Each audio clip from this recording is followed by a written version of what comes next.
하나님 앞에 찬양 올려졌습니다.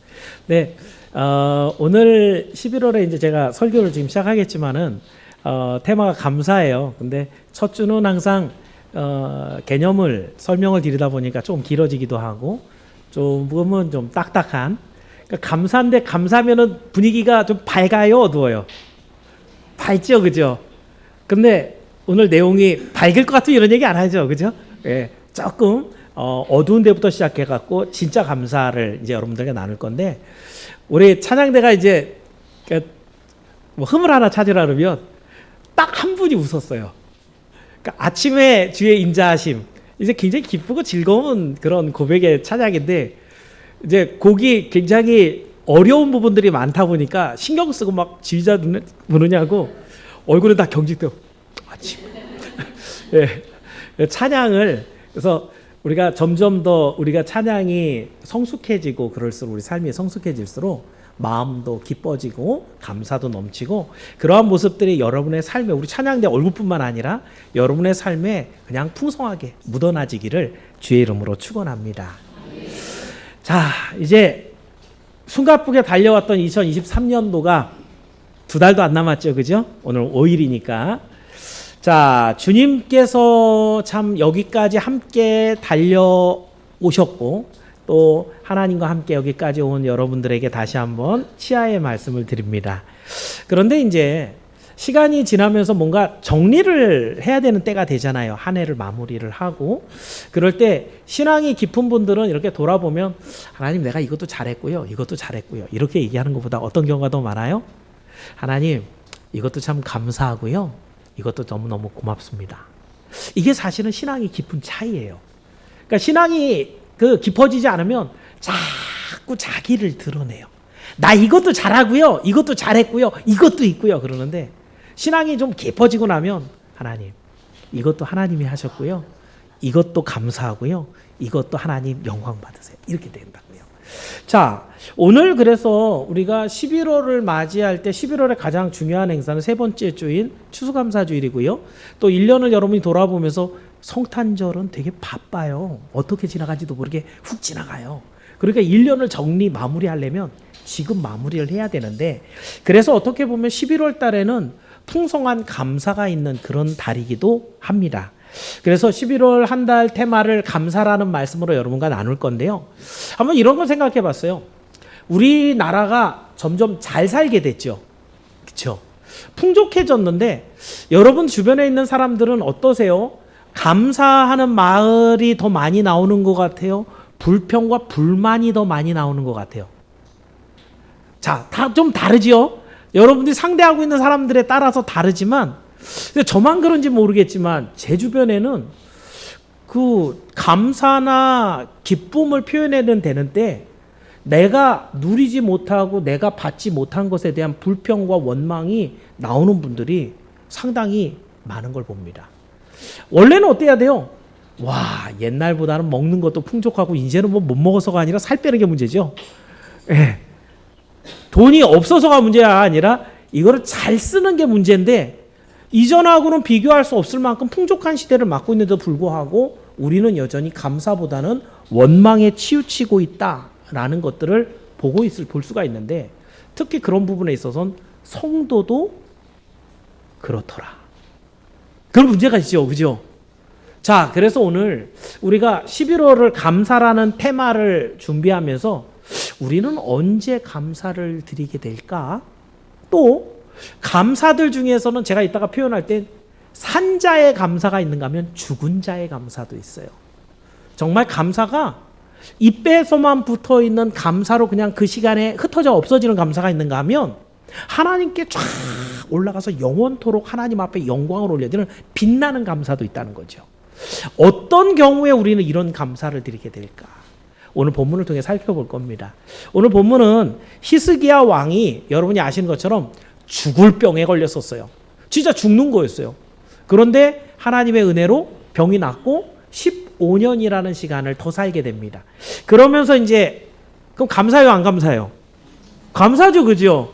그때 적은 히스기야의 찬송시가 오늘 본문이에요. 이 찬송시 안에는 그 아프고 힘들었을 때의 모습과 고쳐졌을 때 그리고 나서 내가 어떻게 살겠습니다라고 하는 결단까지 다 들어가 있어요. 내용이 좀 많지만 제가 세세하게 이거를 좀 분류를 해서 여러분들과 함께 순서대로 한번 말씀을 나눠볼 거예요.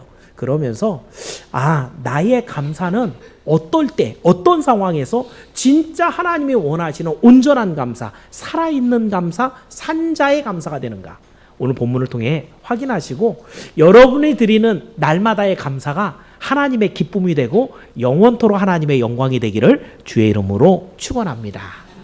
그래서 오늘 드리는 말씀 제목을 산자의 감사, 오늘 대지가 4개나 됩니다. 순서대로 한번 짧게 끊어서 제가 얘기를 할 겁니다. 자, 첫 번째는요, 어떤 사람이 이런 감사를 할 수 있을까? 한번 생각해 보세요. 자, 따라해 보실래요? 사망의 깊은 고통을 인지해 본 자가 감사합니다. 인지라는 단어는 뭐 체험해 봤다라는 얘기죠. 진짜 죽을 고통까지 겪어봐야 감사가 뭔지 안다라는 거예요. 그런 사람이 진짜 감사를 할 수 있다라는 얘기예요. 자, 10절에서 히스기야가 이렇게 얘기합니다. 10절 한번 읽어볼까요? 본문입니다. 본문 10절을 한번 읽어봅니다. 시작.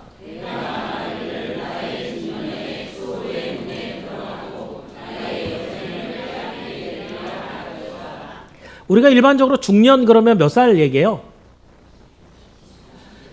요즘은 60도 청춘이라 그러죠. 그렇죠? 그러니까 중년 그러면은 그래도 한 60대는 포함해야 될 것 같은데, 여기에 이 중년회라는 단어가 히브리 원어로는 어떤 뜻이냐면 대낮에 아주 뜨거울 때를 얘기해요. 그러니까 그때는 너무 더워갖고 사람이 바깥에 안 나가는 그런 시간. 그럼 하루 중에서 그 대낮은 언제쯤이에요? 가운데, 그죠? 그런데 지금 히스기야가 자기 삶이 자기 모든 인생 중에 대낮과 같은 중년에 있는데, 근데 어떻게 됐다는 거예요? 스올의 문에 들어섰대요. 이 스올이라는 단어는 무덤, 죽음, 지옥 이런 뜻이 있어요. 별로 안 좋죠, 그죠? 근데 스올의 문에 들어섰다는 얘기가 뭐예요? 죽을 병에 걸렸다는 거예요. 그래서 이 본문 내용은 어떤 뉘앙스냐면, 내가 이런 병에 걸리다니, 뭐 이런 표현이 있는 의미가 오늘 본문의 이 내용이에요. 그런데 역사적으로 보면 당시에 히스기야가 나이가 어느 정도 됐냐면 한 39살 정도? 그리고 자기를 이을 아직 아들도 못 낳은 상태예요. 할 일 많죠, 그죠? 39살에 왕이 되는 것도 힘들잖아요. 지금 39이면 되게 젊은 나이인데, 그죠? 그런 39이 돼서 지금 나라는 되게 어려운 상황이에요. 아수르가 쳐내려와서 나라가 진짜 언제 멸망할지 모르거든요. 우상을 숭배해갖고 하나님이 막 때린다고 야단치고 있는 중이거든요. 왕이 할 일이 얼마나 많은지 몰라요. 근데 자기 아들도 없어요. 이 상황에 딱 몰렸을 때 지금 히스기야 상태라는 거죠. 자, 그런데 히스기야가 뭐가 제일 안타깝다고 하냐면은 11절이에요. 자, 11절에 두 가지가 안타깝다고 합니다. 11절 읽어볼게요. 시작.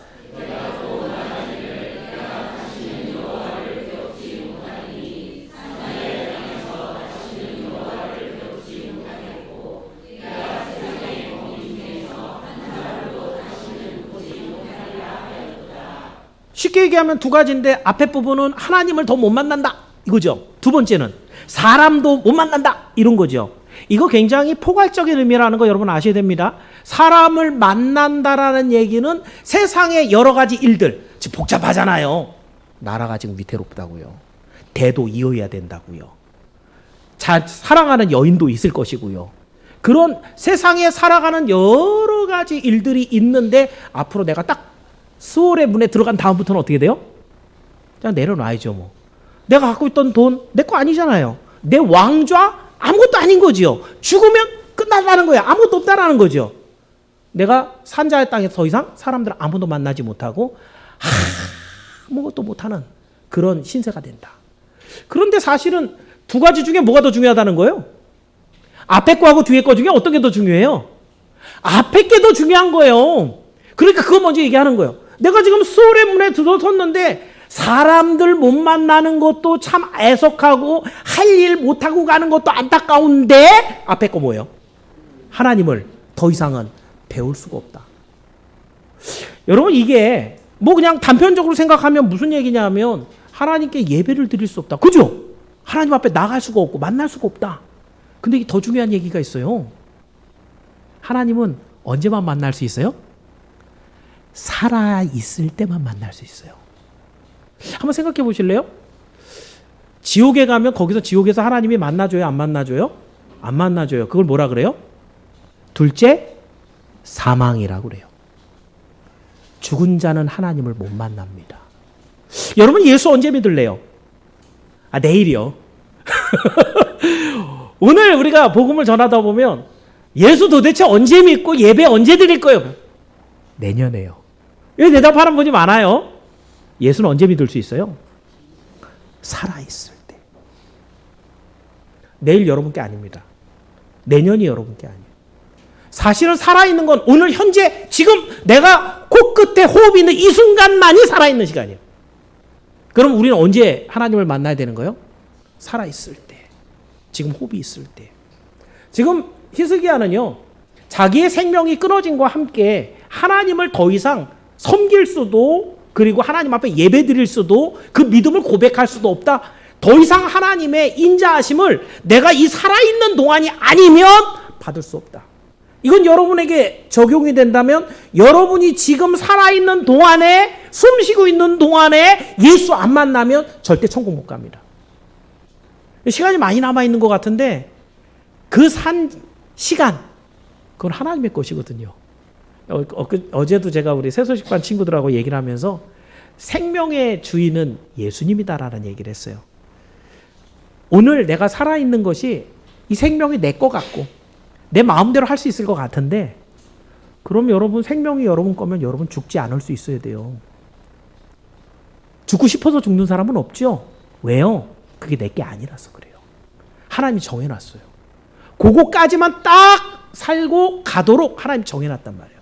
오늘 우리가 한 가지 꼭 기억할 것, 이렇게 산자인 것을 소망하는 사람, 그러니까 쉽게 얘기하면 죽을 것을 체험해 본 사람, 죽을 병에 들어가 본 사람만이 진정한 감사를 드릴 수 있어요. 세상에도 그런 얘기 많이 하죠.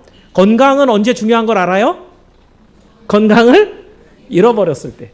저도 입원해서 한 28일 정도를 입원하고 나오는데 그때도 이 다리가 부러졌었던 거였거든요. 그래갖고 저거를 짚고 나오는데 나오면서 되게 불편하더라고요. 한 번도 안 해보던 이런 짚고 나오는데 다시는 내가 병원 오지 말아야지.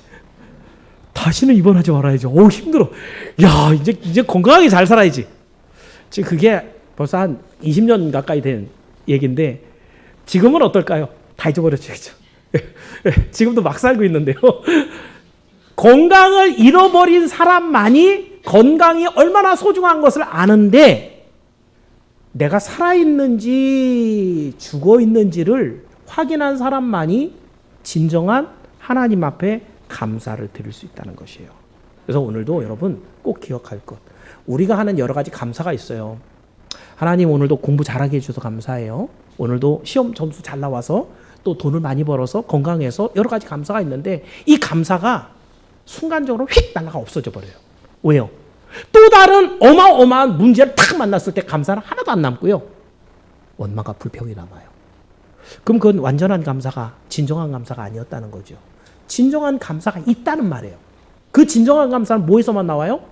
사망의 문턱까지 가서 산자가 누릴 수 있는 그 행복, 하나님을 발견한 사람만이 감사를 드릴 수 있어요.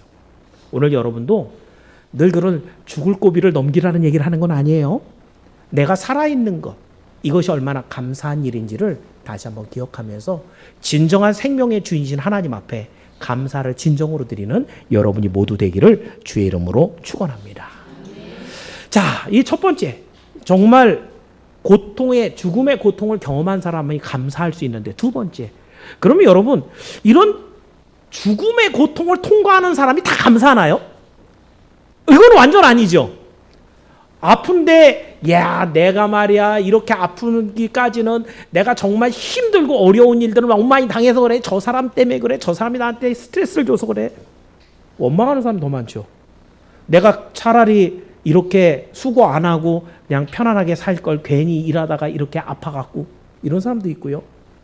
여러 가지 오히려 죽을 병에 갔을 때는 불평과 원망이 더 많아지는데, 오늘 본문의 히스기야는 그렇지가 않고요, 오히려 하나님 앞에 더 간절한 기도로 나아갑니다.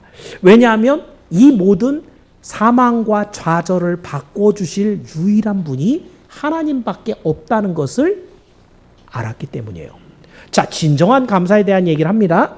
여러분 갖고 계신 12절에 지금 자기의 모습을 이렇게 설명하고 있어요. 자, 12절 말씀 한번 읽어볼게요. 시작.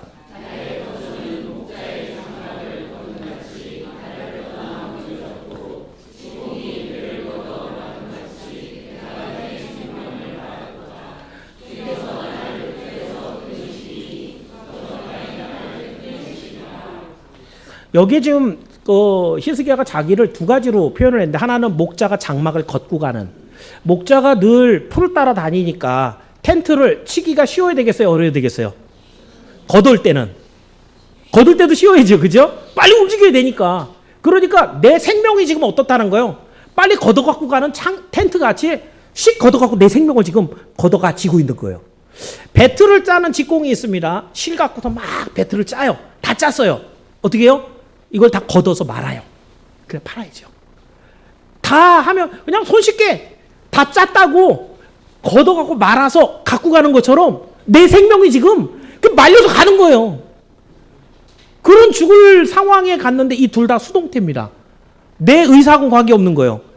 신학적으로 얘기하면 이걸 무슨 수동태라고 하냐면 신적 수동태예요. 누가 한 거예요? 하나님이 그렇게 하겠다는 거예요. 그럼 여러분 생각이 어때요? 하나님, 나 39살밖에 안 되고 아들도 없는데 도대체 뭐 하시는 겁니까, 하나님? 나한테 왜 이러세요?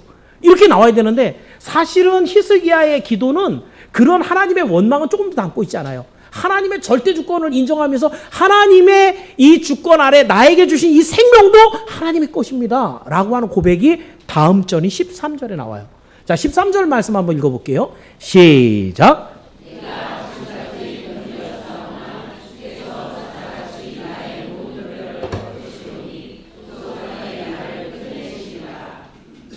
앞부분에 보면 내가 아침까지 견뎠다. 여러분 지금 아프거든요. 죽을 정도로 아픈 거죠. 이 병 때문에 죽는다니까요. 그럼 병든 사람들이 제일 아픈 시간이 사실은 밤이에요. 그때 되면 통증도 되게 많이 올라가고요. 그래서 병원에 입원하면 간호사들이 그때 잠자기 전에 항상 이렇게 진통제 꾹 찔러주고 가고 그런단 말이에요. 진통제도 없잖아요, 그죠? 한밤에 의사들도 불러드릴 수 없고 그 침상에서 혼자 부르는 그 히스기야 모습, 이 아침까지 견뎠다. 뭘 견딘 거예요? 사망의 고통을 지금 견디고 있는 거죠. 그러니까 그것을 지금 여기에 두 가지 의미가 있는데, 정말 아침이 될 때까지 내가 이 고통을 견디면서 겨우 견뎠습니다. 이런 의미가 하나 들어가 있어요. 그런데 이 원어적 의미에 한 가지 의미가 더 들어있는데, 그게 뭐냐면 아침까지 내 입술을 벌려서 하나님을 향한 원망의 말을 지금까지 견뎠다는 거예요. 원어적 의미가. 그러니까 여러분 지금 여기에서 히스기야는 속상하죠. 자기가 이스라엘의 유다의 왕이 돼서 이 꺼져가는 불같은 이스라엘 유다를 살려놔야 되는데, 하나님 나를 그래서 왕에 세워놨는데, 아니 39살밖에 안 됐는데 아들도 없는데 지금 죽게 생긴 거예요. 내가 죽고 나면 이 나라가 아수르에게 멸망하고 다 포로로 잡혀가 눈에 훤하게 보이는 거예요. 그러니까 우리 입장에서 하나님, 내 생각에는 나를 좀 더 살게 해주시고 나에게 건강을 주시고 나에게 군대를 주시고 나에게 힘을 더 주셔도 내가 지금 부족한 상황인데 하나님 어쩌자고 나한테 지금 생명을 걷어가십니까? 이런 얘기가 막 턱 밑에까지 올라오는 그런 상황인 거예요. 근데 히스기야는 밤새 그 고통을 참아가면서 두 가지 다 의미를 다 받아들여야 되는 거예요. 그 고통을 겪으면서 사망의 그 문턱을 넘나들면서 끝까지 뭘 지키고 있어요? 자기 입술을 지키고 있는 거예요. 절대 주권의 하나님 앞에 오직 이 좌절과 사망을 바꾸어서 소망과 생명으로 바꿔줄 분이 하나님 한 분밖에 없기 때문에 그것을 믿고 그 밤새 그 하나님을 향해서 그 입술을 지키고 있는 거예요. 그러면서 히스기야가 뭘 구하는가? 여호와여, 내가 압제를 받사오니 나의 중보가 되옵소서. 이거 다 설명하려면 시간 많아요. 많이 걸려요. 이런 기도를 계속합니다. 그러면 하나님이 어떻게 하셔야 돼요? 간절하게 기도했어요. 하나님 들어주셔야 돼요? 안 들어주셔야 돼요? 들어주셔야 돼요. 근데 즉각 들어주셔요, 보통? 어때요, 여러분 경험은? 생각보다 상당히 늦게 들어주실 때가 있습니다. 제가 가끔 얘기합니다. 큰 일을 이루어야 되는 기도는 오래 하셔야 돼요. 하나님의 능력이, 하나님의 영광이 크게 드러날 일들은 여러분이 기도했는데도 또 기다리게 하는 경우가 있어요. 그때는 뭐 해야 돼요? 잠잠히 그 밤을 지새워야 돼요. 입술을 지키고 끝까지 그 기도를 해야 돼요. 나의 중보가 되시옵소서. 이 기도가 끊어지면 안 돼요. 지금 근데 이렇게 기도를 했는데도 불구하고 그 다음 상황은요, 14절이에요. 자, 14절도 한번 읽어볼게요. 같이 읽습니다. 시작.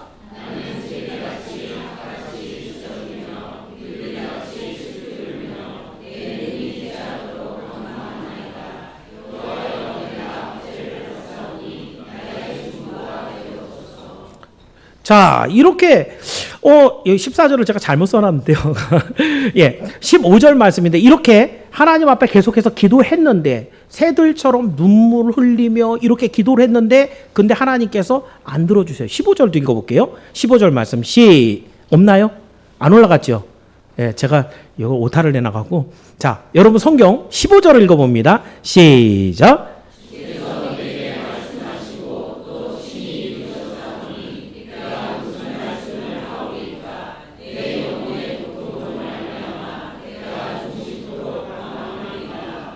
자, 주께서 내게 말씀하시고 또 친히 이루셨다. 이거 뭔 말씀하신 거예요?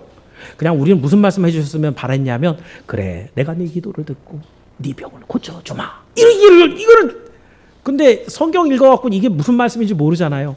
문맥상 이거는요 1절 얘기예요.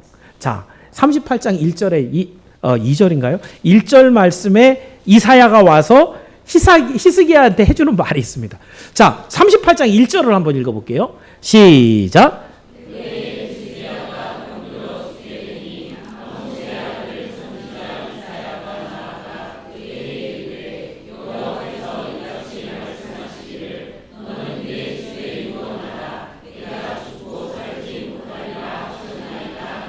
그러니까 주께서 내게 말씀하신 말씀은 이걸 얘기하는 거예요. 근데 그 얘기를 이사야를 통해서 자기한테 얘기하셨는데 그 일이 어떻게 되고 있다는 거예요. 오늘 하룻밤 아픈 거 겨우 지냈는데 계속해서 뭐 하고 있다? 죽어가고 있다. 내가 그렇게 하나님 앞에 간절하게 기도했는데도 불구하고 하나님이 못 들으신 것처럼 이렇게 오늘 병세는 더 나빠지고 죽어가고 있다라는 얘기예요. 그랬을 때 이 히스기야가 끝까지 그 기도를 멈추지 않고 하나님 앞에 계속 기도합니다. 내가 내 영혼의 고통으로 말미암아 종신토록 방황합니다. 라고 하면서 기도합니다. 자, 그랬을 때 그 16절에 그 히스기야 기도를 한 번 더 봅니다. 16절 시작.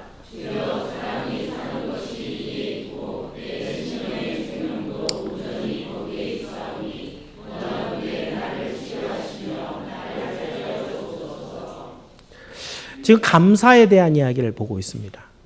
진정한 감사, 깊이가 있는 감사. 그냥 한 번 하고 입술에서 없어져 버리고 기억에서 없어져 버린 그런 감사가 아니고 영원토록 여러분이 잊어버리지 않을 하나님께서 기뻐하실 영광의 빛이 될 만한 그런 감사는 언제 나오는가? 지금 히스기야가 계속해서 기도하는데 하나님이 응답을 안 해요. 그런데도 불구하고 히스기야는 계속 기도합니다. 성도는 이런 사람입니다. 성도는 계속 기도하는 사람이에요. 왜요? 하나님이 응답 안 하는데 왜 기도해야 돼요? 왜요? 지금 히스기야는 왜 기도하고 있어요? 하나님은 살아계시기 때문입니다. 이 모든 어려움과 곤란을 이기게 하시고 전환시켜 주시고 기적을 일으키실 분이 하나님이시기 때문에 히스기야는 오늘도 기도하고 있는 줄을 믿길 바랍니다. 그래서 여러분, 감사가 크지 않다라는 것은 어떻게 보면 여러분 기도 없이 하나님의 응답을 받았을 때 큰 기도가 없는데 하나님이 계속해서 어떤 큰 복을 주셨을 때 뭐 당연하게 얻는 이런 일들에 여러분의 감사는 되게 제한적이고 순간적이에요. 근데 히스기야가 지금 이렇게 기도했을 때 결론적으로 이 성경의 내용대로 본다면 하나님 고쳐줘요, 안 고쳐줘요? 고쳐주죠. 그랬을 때 히스기야가 누리는 기쁨은 어땠을까요? 죽음도 경험해 봤어요. 그 앞에까지 막 스올의 문까지 갔는데 기도도 해봤어요, 간절하게. 그런데 그 기도도 들어주시지도 않아. 응답도 못 받아요. 그런데 정말 하나님 앞에 기도하는데 하나님께서 그제서야 응답해 주실 때 그 히스기야 마음속에 감사가 어땠을까? 기쁨이 어땠을까? 그 하나님을 향한 그 믿음이 어땠을까? 우리 하나님이 계시는구나. 우리 하나님 내 기도를 들으시는구나. 오늘도 살아 역사하신 그 하나님이 나의 하나님입니다.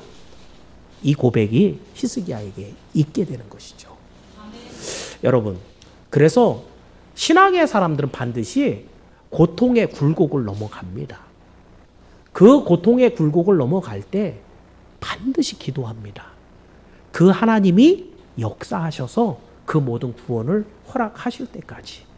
그래서 여러분, 꼭 여러분에게 부탁드리는 것, 수많은 고난이 여러분을 찾아오고 하나님께서 통과케 하시는 그런 어려움들이 있는데 그때에 기도를 잃지 말기를 바랍니다.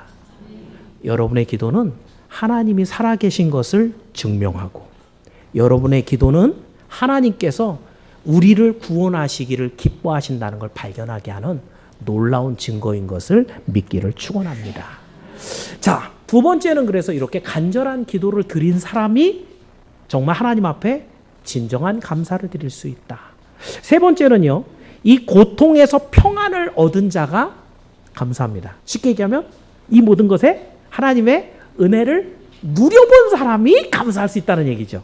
자, 고난 중에서도 믿음을 잃지 않고 기도한 사람, 하나님이 그냥 두지 않습니다. 우리 하나님은 살아계시기 때문에. 그래서 당연히 구원하셔서 당신이 하나님인 걸 보여줍니다. 그랬을 때 히스기야는 죽을 병에서 건짐을 받고요, 15년을 더 사는데 그 기쁨의 간증이 17절 말씀이에요. 자, 본문이 길지만 하나씩 다 보고 있습니다. 자, 17절 한번 읽어볼게요. 시작.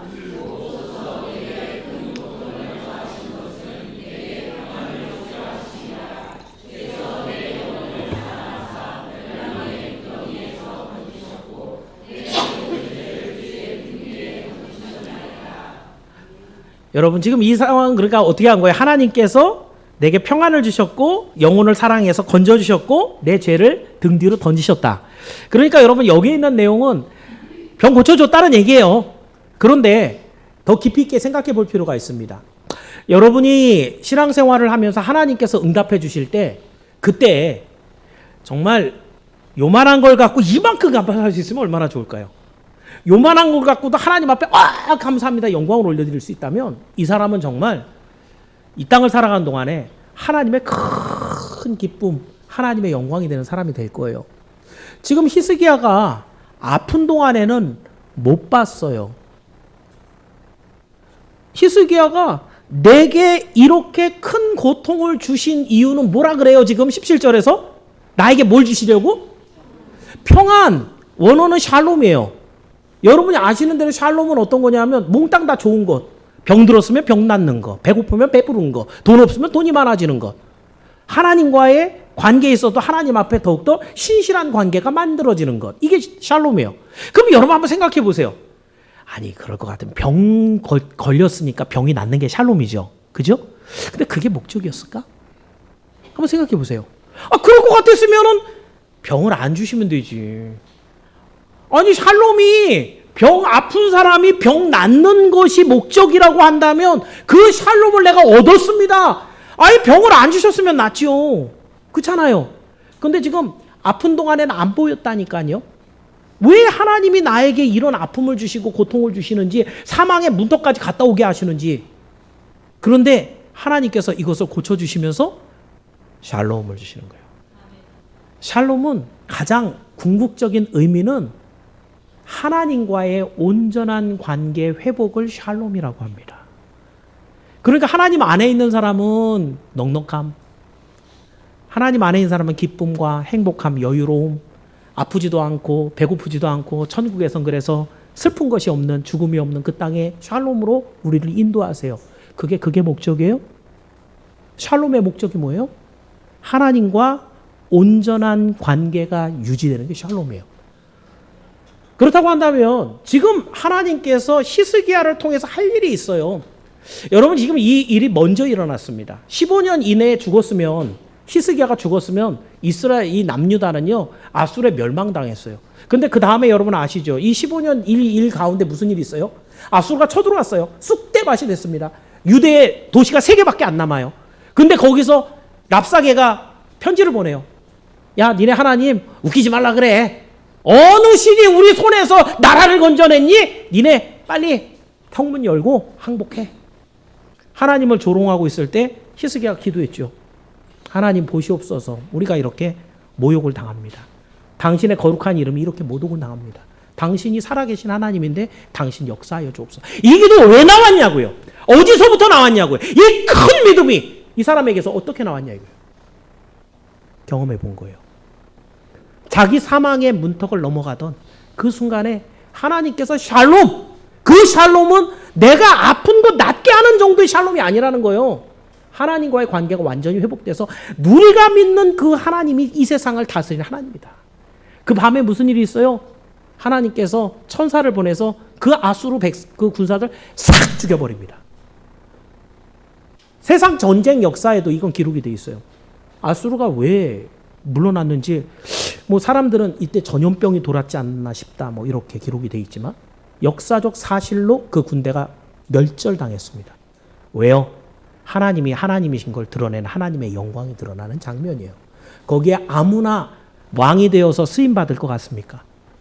히스기야가 사망의 문턱을 넘나들면서 하나님 앞에 드린 이 샬롬의 기도가 있었고 그 믿음이 거기서 자라서 하나님께 쓰임을 받는 거예요.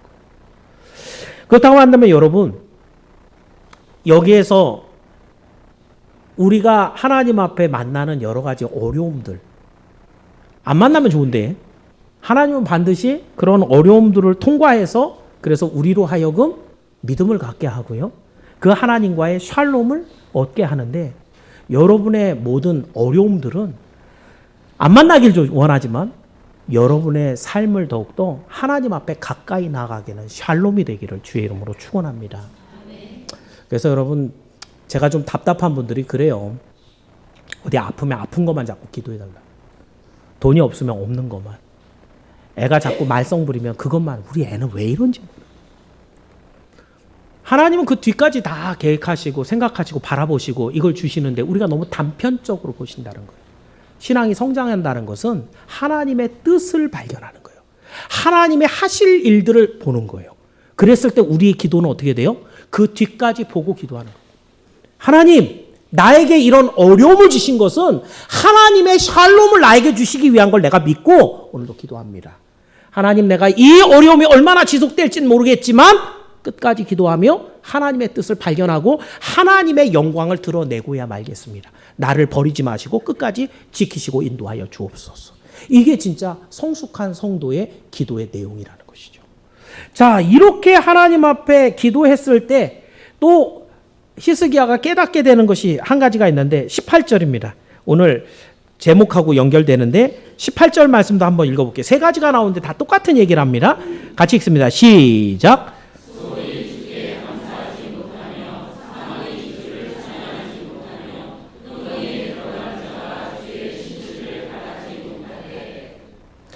그러니까 어떤 사람만 감사할 수 있다는 거예요? 살아있는 사람, 산자만 감사한다는 거죠. 스월, 사망이라 그랬고 무덤이라 그랬고 사망, 사망이고 구덩이, 무덤 얘기하는 거예요. 그 안에 들어간 사람 아무도 하나님 앞에 신실을 바라지도 못하고 찬양도 못하고 감사도 없는 오직 산자만이 하나님 앞에 감사할 수 있다는 것이죠. 이 산자는 어떤 산자예요? 오늘 숨 쉬고 있는 것? 이거 아닌 거 아시죠? 예. 산자는 하나님을 알고 그 하나님의 약속을 갖고 영원한 나라에 들어갈 소망과 믿음을 갖고 있는 이 사람이 산자예요. 자, 그래서 여러분에게 한번 여쭤봅니다. 2023년 이제 더 이상 다 흘러갔는데요. 23년 동안에 감사할 만한 여러 가지 일들이 있었을 거예요. 또 우리 추수감사 100일 감사 릴레이를 하면서 벌써 이제 2주치밖에 안 남았거든요. 100가지 중에 80가지 이상을 지금 여러분이 썼는데 가장 생각나는 감사는 뭐가 있어요? 여러 가지가 있겠죠, 그죠? 근데 제가 단언해서 말씀드리는 한 가지. 여러분이 어떤 감사를 기억해서 하나님 이거 너무 감사했어요 라고 얘기를 한다 하더라도 주 예수 그리스도로 말미암아 구원을 얻은 생명을 얻어 산자가 된 것하고는 비교할 수 없는 것인 것을 깨달으시고, 오늘 나는 감사할 내용이 없어요. 바보 같은 소리요. 이 세상에 그 어떤 것하고도 바꿀 수 없는 감사의 내용을 내가 갖고 있는데 오늘 내가 감사할 내용이 없다는. 오늘 여러분에게는 이 세상 그 어떤 것하고 바꿀 수 없는 감사, 산자의 감사가 있다는 걸 기억하시고 날마다 그 하나님 앞에 그 구원의 감사를 올려드리는 여러분이 되기를 축원합니다. 자, 마지막으로 한 가지만 더 보겠습니다. 이제 이게 여러분에게 오늘 세 가지는 단계입니다. 사망의 극심한 고통을 느껴본 사람이 진정한 감사가 뭔지 안다는, 그것을 회복하고 이루실 분이 누군 줄 아는 사람만이, 간절하게 기도한 사람만이 감사할 수 있다는, 그 감사, 기도에 대한 응답을 받고 하나님과의 관계가 회복된 샬롬의 사람이 감사할 수 있다는 조건과 과정이라고 얘기했다면, 이제 이것은 결과와 마지막 결단에 대한 내용이에요. 자녀에게 신앙을 물려주는 자가 진짜 감사하는 자예요. 자, 한번 말씀을 읽어볼까요? 자, 어떤 결단으로 가는가? 19절입니다. 같이 읽습니다. 19절 시작.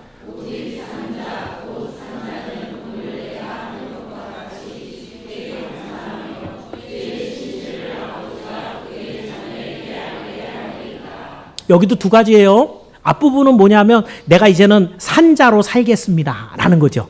그죠? 그래서 하나님 앞에 생명의 위협에도 이제는 굴하지 않고 하나님만 믿는 믿음의 사람으로 살 겁니다 라는 그런 뉘앙스를 담아서, 오늘 산자 곧 산자는 오늘 내가 하는 것 같이 주께 감사하며 살자, 이러는 사람들에게 감사를 전하는 자가 됩니다.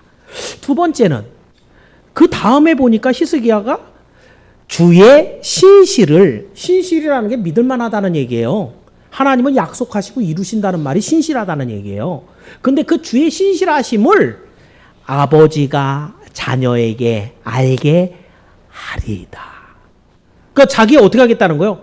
내가 이렇게 병 나은 거, 이런 모든 체험한 거, 이거를 잘 자녀에게 가르쳐갖고 내 자녀도 어떻게 하겠다? 진짜 감사하는 삶을 살게 하겠습니다. 이거거든요.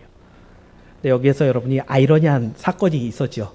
역사적으로 봤을 때 히스기야 아들이 누구예요? 므낫세 왕입니다. 므낫세 왕은 유다에 있는 모든 왕들 중에 최고 나쁜 왕이에요. 52년 동안 통치하면서 우상숭배뿐만 아니라 뭐 아주 하나님의 심기를 어지럽혀갖고 하나님이 뭐라 그랬냐면, 내가 므낫세의 저지른 죄 때문에 심판을 돌이키지 않겠다 그랬어요.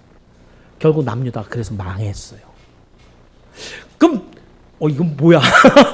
히스기야는 이렇게 하나님 앞에 감사해갖고 영광 올려드리고 내 자녀까지도 잘 기를 거라고 했는데 39살까지 아들이 없었다니까요. 그 이후에 낳은 아들이 12살에 나중에 왕위에 올라가는데, 이 아들은 참 이런 일이 있었던 거죠.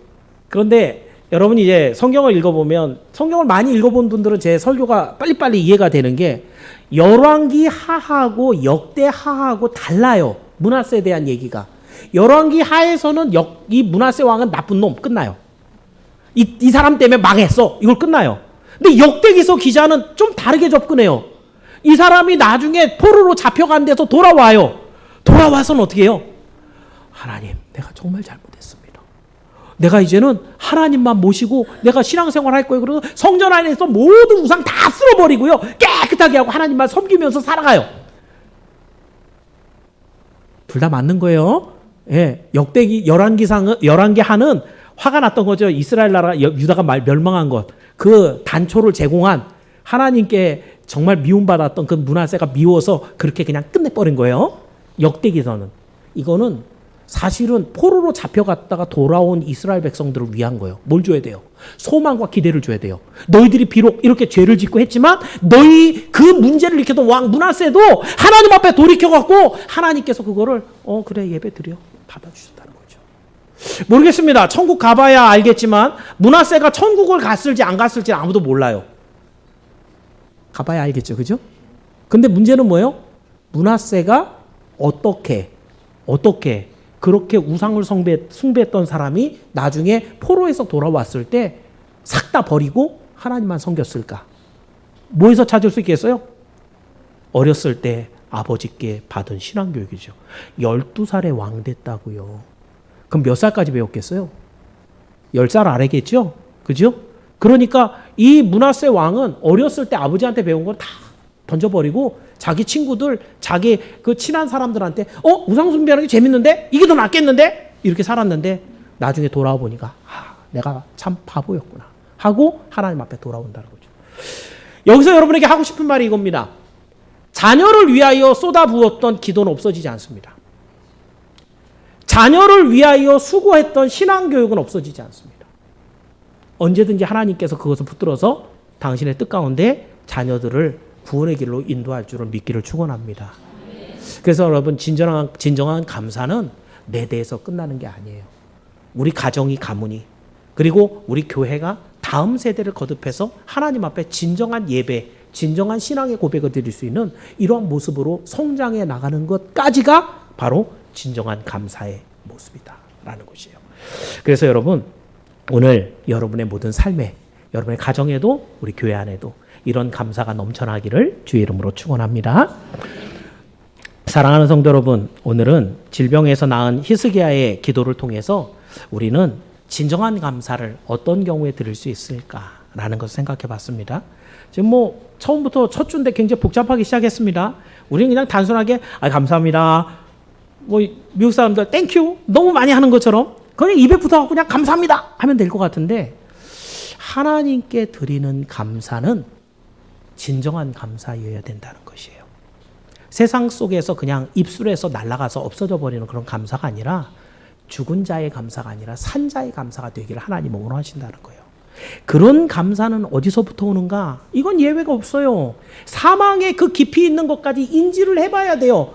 그런 병에 걸릴 것까지는 없지만 나는 이렇게 죽을 수밖에 없는 죄인이로구나. 이걸 알아야 돼요. 그것을 아는 사람이라면 이것을 유일하게 고쳐주실 분이 하나님밖에 없습니다. 간절한 기도를 드리는 사람이어야 돼요. 그리고 그 하나님의 응답을 받고 샬롬을 허락받은 사람이어야 돼요. 그리고 이 하나님의 응답함을 가지고 늘 하나님을 섬기며 자녀에 될 때까지 그 샬롬을 인도해 줄 수 있는 이 사람의 감사가 진짜 감사라는 것이죠.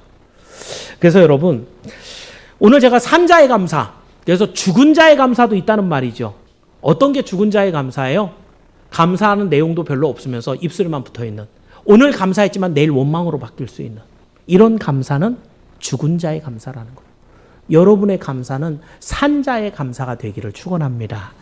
그래서 여러분에게 주시는 하나님의 말씀을 깊이 있게 묵상하면서 이 감사가 나에게도 있어서 내 모든 삶이 하나님 앞에 붙들려서 하나님 약속하신 천국까지 가는 길에 우리 하나님 늘 나를 인도해 주셔서 이 감사가 나와 우리 자녀와 그 다음 세대까지 풍성하게 이루어지는 저와 여러분이 모두 되기를 주의 이름으로 축원합니다. 기도하겠습니다. 은혜로우신 아버지 하나님 감사합니다. 오늘도 우리를 사랑하여 주시고 기억하여 주시고 죄 가운데